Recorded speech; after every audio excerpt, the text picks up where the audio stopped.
데미안. 어른이 되어도 자신의 내면의 소리에 귀 기울이며 살아가는 사람이 몇이나 될까요? 우리는 그저 남들이 가리키는 방향대로 남들이 가는 무리에 속해 살아가는 것이 당연한 듯 살아왔습니다. 이 길은 사실 쉬운 길이기도 합니다. 그저 남들과 함께 그들이 하는 대로 따라가면 됩니다. 그러나 자신 안에 숨겨진 고귀한 것들을 발견하지 못한 채 살아갈 수도 있습니다. 위대한 예술가들, 음악가, 소설가 등 창작의 길로 가는 사람들은 자신의 내면에 귀를 기울이고 위대함을 찾기까지 알을 깨고 나오는 아픔이 있었습니다. 오늘 소개할 작품은 11살 소년이 청년이 되기까지 자신을 가둔 세계를 깨부수고 진정한 자아를 찾아가는 과정을 담은 소설입니다. 이 소설은 10대 청소년, 20대 청년, 30대, 40대 어떠한 세대에 읽어도 또 새롭게 다가오며 나 자신을 돌아보게 합니다. 작가 소개는 전에 올린 헤세의 작품을 참고해 주시기 바라며 곧바로 줄거리를 시작하겠습니다. 11살 싱클레어는 라틴어 학교를 다니는 부잣집 막내 아들입니다. 그곳에 두 세계가 얽혀 있었다. 세계의 양쪽 끝에서부터 나온 밤과 낮이. 한 세계는 부모님의 집이었다. 훨씬 더 비좁아서 정확히 말하면 오직 부모님 두 분만 있었다. 나는 대체로 이 세계를 잘 알고 있었으니 어머니와 아버지라는 이름의 세계이자 사랑과 철칙, 교육과 모범의 세계였다. 인생이 맑고 명확하며 아름답게 정돈되기를 바란다면 이 세계 안에 머물러야 한다. 한편 또 하나의 세계도 이미 거기에 우리 집 한가운데에 있었다.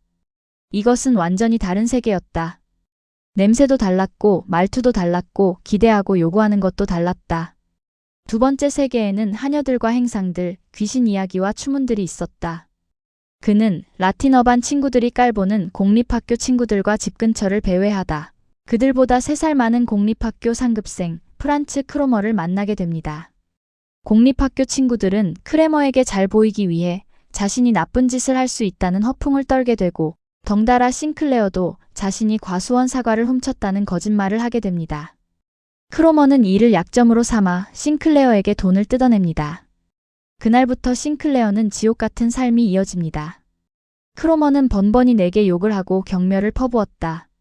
내가 자신을 속이고 자신의 정당한 몫을 가져오지 않는다는 것이다. 나더러 자신의 몫을 훔치고 자신을 불행하게 만드는 원흉이라고 했다. 살면서 이때처럼 고통스러운 적도 더 큰 절망과 더 큰 굴욕을 느껴본 적도 없었다. 그러던 어느 날 그의 학교에 데미안이라는 친구가 전학을 오게 됩니다.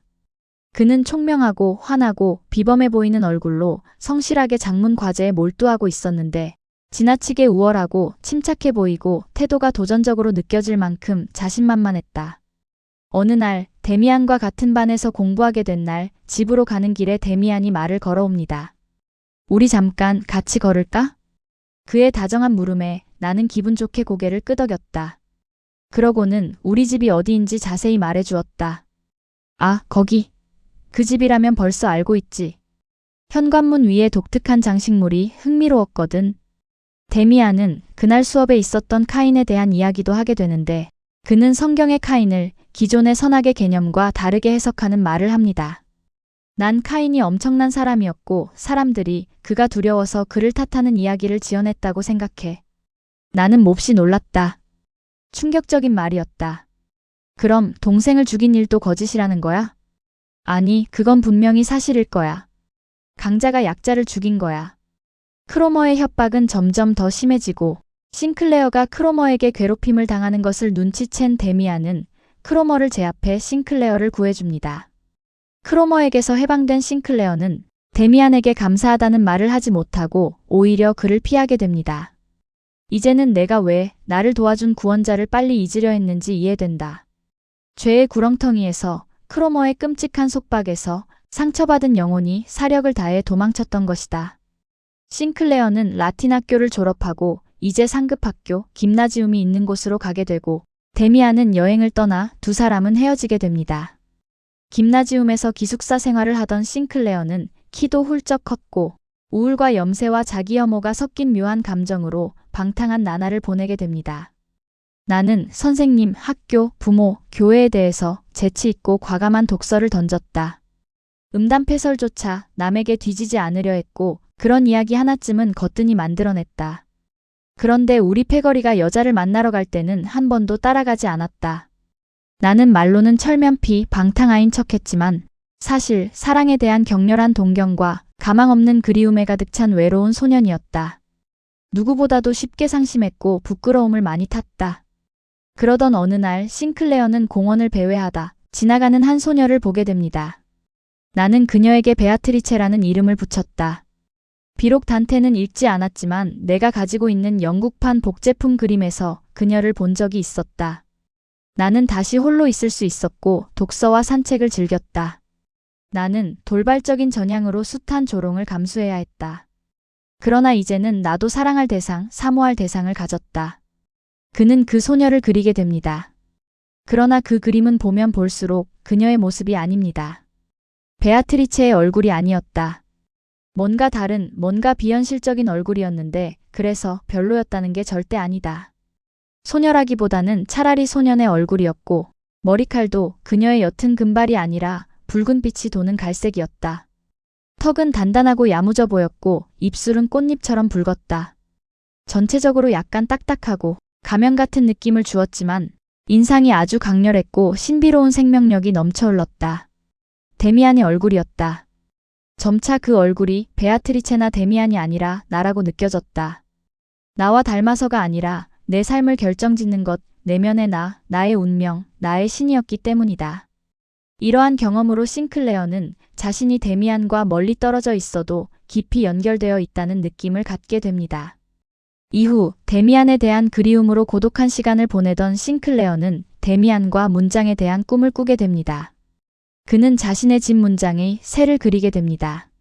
그것은 날카롭고 겁 없어 보이는 매의 머리를 한 커다란 새였다.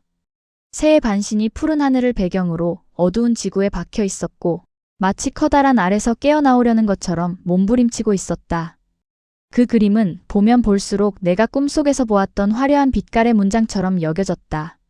싱클레어는 이 그림을 데미안에게 보내게 되고 그에게 이러한 답장을 받습니다. 새는 알에서 나오려고 투쟁한다. 알은 세계다. 태어나려는 자는 한 세계를 깨뜨려야 한다. 새는 신에게 날아간다. 신의 이름은 아브락사스다. 나는 이 암시의 꿈에서 내가 아브락사스를 부르고 있음을 점차 감지했다.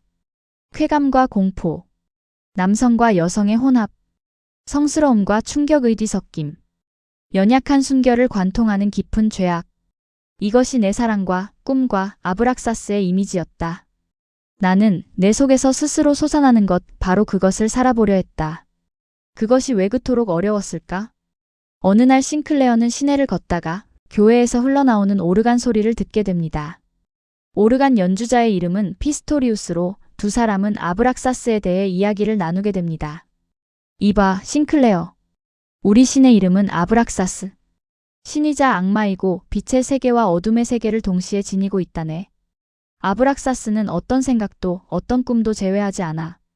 그 점을 결코 잊지 말게. 그러나 만약 자네가 흠잡을 데 없이 모범적이고 평범한 사람이 되어버리면 그가 당신을 버릴 거야. 당신을 버리고 자기의 사상을 요리하기 위한 새로운 그릇을 찾아갈 거야. 어느 날 알 수 없는 꿈을 꾼 싱클레어는 거리를 걷다가 자살을 시도하려는 동급생 크나우어를 발견하게 됩니다. 크나우어는 성적 욕망과 죄책감 사이에서 극심한 고통을 겪다 자살을 시도한 것입니다. 싱클레어는 이후 크나우어와 많은 대화를 나누며 자신의 문제가 해결됨을 느낍니다. 이 무렵 싱클레어는 자신이 제법 멀리까지 나아갈 수 있도록 인도해준 피스토리우스와 작별하고 데미안의 집을 찾아갑니다. 하지만 데미안은 이사를 가고 없었고 그곳 주인의 배려로 데미안의 어머니 사진을 보게 됩니다. 그 조그마한 사진을 보고 심장이 멎는 줄 알았다. 내 꿈속의 모습이었다. 내 꿈에 나오는 얼굴이 바로 데미안의 어머니 얼굴이었다. 키가 크고 아들과 닮은 남성적인 분위기에 엄격하면서도 열정적인 모성 특유의 특징을 지닌 여성이었다. 매력적으로 아름다운, 너무 아름다워서 선뜻 다가가기도 힘들 정도의 악마이자 모성인, 운명인 동시에 애인인 바로 그 얼굴이었다. 바로 그녀였다. 성인이 된 싱클레어는 여행 중 우연히 데미안과 재회하고 그의 어머니인 에바 부인까지 만나게 됩니다. 그는 에바 부인을 만나게 된 것에 환희를 느끼며 매일 그녀를 만나러 갑니다. 그리고 얼마 후 제1차 세계대전이 일어났고 데미안이 먼저 전쟁터로 나가게 됩니다. 이후 싱클레어도 참전하게 됩니다. 그 피비린내 나는 행위는 새롭게 태어나기 위해 미쳐 날뛰고 죽이고 말살하고 스스로 죽어버리려는 분열된 한쪽 영혼에서 발산되는 것일 뿐이었다. 거대한 새가 알에서 나오려고 발버둥쳤다. 알은 이 세계고 이 세계는 산산이 부서져야 했다. 싱클레어와 데미안은 부상자 병실에서 만나게 됩니다. 옆에 매트리스에 있던 데미안은 싱클레어에게 꼬마라고 부르며 프란츠 크로머를 기억하냐고 묻습니다. 그러면서 자신은 떠나야 한다며 이런 말을 남깁니다. 너는 너의 내면에 귀를 기울여야 해.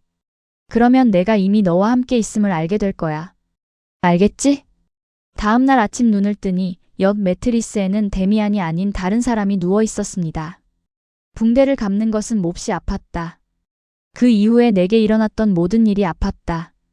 그러나 가끔 열쇠를 발견해서 내 자신의 깊은 곳으로 어두운 거울 속에서 운명의 형상들이 졸고 있는 곳으로 내려가면 그 어두운 거울 위로 몸을 굽혀 내 모습을 비춰보았다. 이젠 완전히 내 친구, 나의 인도자인 그와 똑같이 닮은 모습이었다. 이제 이 소설의 맥락을 살펴보겠습니다. 싱클레어는 부모의 보호 아래 밝은 세계에 살고 있었지만 크로머를 만나서 어둠의 세계에 빠져들게 됩니다. 데미안은 크로머로부터 그를 구해주고 카인에 대한 이야기를 함으로써 싱클레어에게 도덕적 기준에 의문을 갖게 합니다. 그러나 싱클레어는 데미안으로부터 도망쳐 자신의 옛 밝음의 세계로 숨어버립니다. 싱클레어는 스스로 빠져나온 것이 아니었기에 더욱 데미안으로부터 도망치게 됩니다. 이것은 싱클레어가 아직 깨우칠 준비가 되지 않았다는 것을 뜻합니다. 청소년이 된 싱클레어는 알 수 없는 우울과 혐오와 자기 염세로 방탕한 생활을 하게 됩니다. 이때 베아트리체라는 소녀가 나타나 그의 방탕한 생활을 끝내게 됩니다. 소설에서 베아트리체의 존재는 곧 사라지나 싱클레어가 어둠에서 밝음으로 나가는 징검다리 역할을 합니다. 이후 싱클레어는 피스토리우스를 만나게 되고 그로 인해 빛인 동시에 어둠인 아브락사스를 완전히 이해하게 됩니다.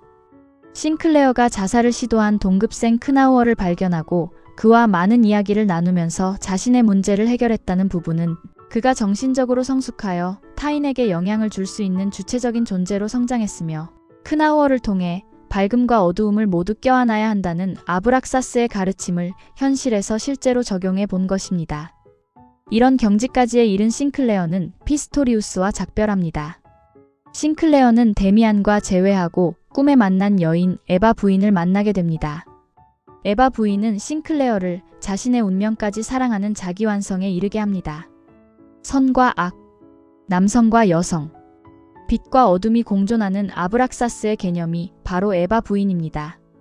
그녀는 싱클레어의 꿈과 무의식 속에 투영되어 내면의 목소리로 그를 이끌었습니다. 마지막 장면에서 데미안은 싱클레어에게 이렇게 말합니다. 너는 내 내면에 귀 기울여야 해. 그러면 내가 이미 너와 함께 있음을 알게 될 거야. 이로써 데미안은 싱클레어를 깨우치려는 자신 안의 자아이며 에바 부인은 깨우침 끝에 마주하게 되는 내 안의 거대한 신성이라고 볼 수 있습니다. 이 소설은 헤세가 1917년에 집필해 1919년에 출간한 작품으로 세계 1차 대전이 발발한 시기였습니다. 그는 전쟁을 반대하여 독일에서 추방까지 당했으나 한편으로 전쟁이 일어나야 했음을 인정하기도 했습니다.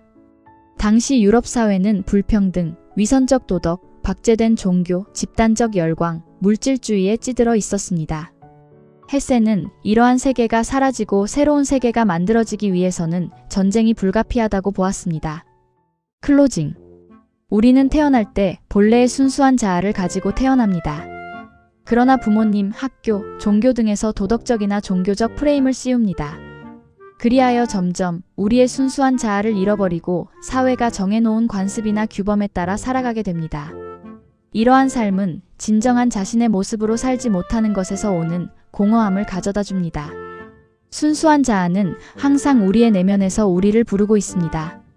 가끔 삶을 어둠으로 밀어넣기도 합니다. 그때 우리는 고립의 시간을 가지면서 자신의 내면에 귀 기울이게 됩니다. 고통은 또 하나의 새로운 탄생입니다. 지금 길을 잃고 있다면 싱클레어와 함께 진정한 자신을 찾아가는 여정을 함께 해보면 어떨까요? 책과 알매 온우주였습니다.